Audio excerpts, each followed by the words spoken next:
Matthieu 17, 1-27.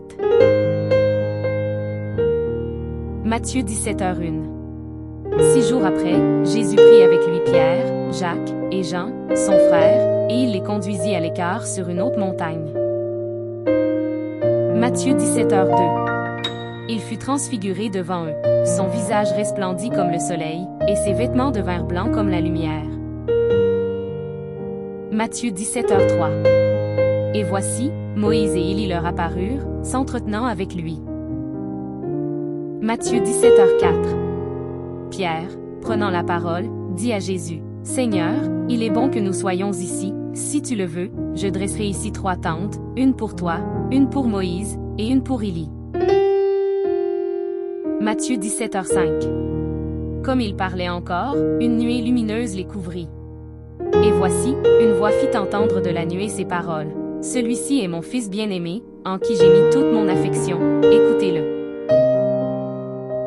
Matthieu 17h06. Lorsqu'ils entendirent cette voix, les disciples tombèrent sur leurs faces, et furent saisis d'une grande frayeur.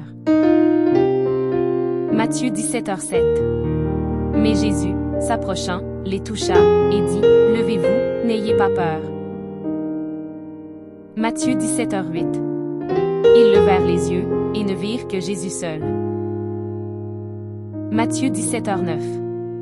Comme ils descendaient de la montagne, Jésus leur donna cet ordre, « Ne parlez à personne de cette vision, jusqu'à ce que le Fils de l'homme soit ressuscité des morts. »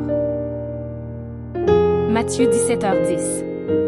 Les disciples lui firent cette question. « Pourquoi donc les scribes disent-ils qu'Élie doit venir premièrement? » Matthieu 17h11. Il répondit, « Il est vrai qu'Élie doit venir, et rétablir toutes choses. »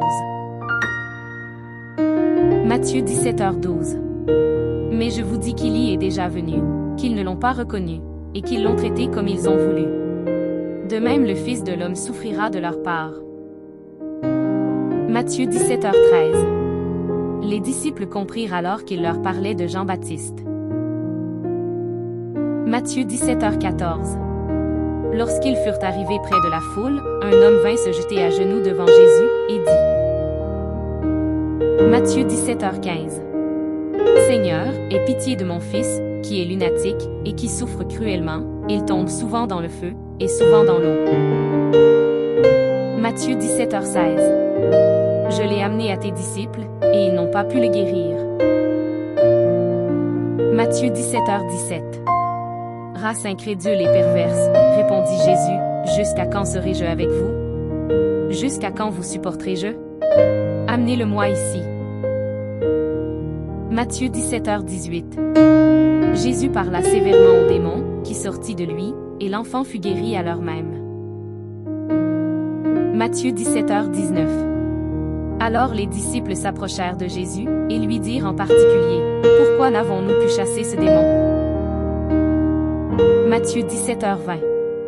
C'est à cause de votre incrédulité, leur dit Jésus.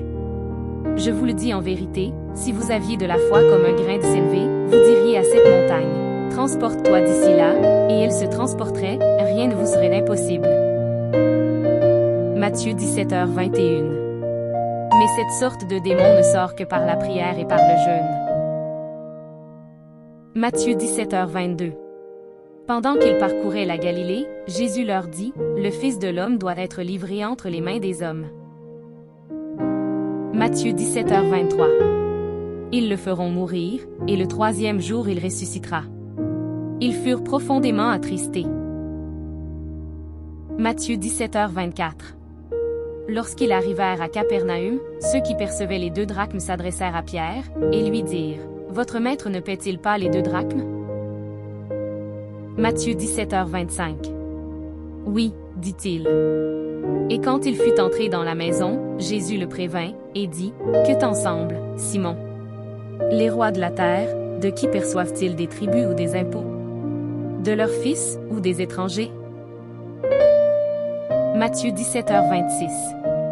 Il lui dit, « Des étrangers. » Et Jésus lui répondit, « Les fils en sont donc exempts. » Matthieu 17h27. Mais, pour ne pas les scandaliser, va à la mer, jette l'hameçon, et tire le premier poisson qui viendra, Ouvre-lui la bouche, et tu trouveras un statère. Prends-le, et donne-le leur pour moi et pour toi.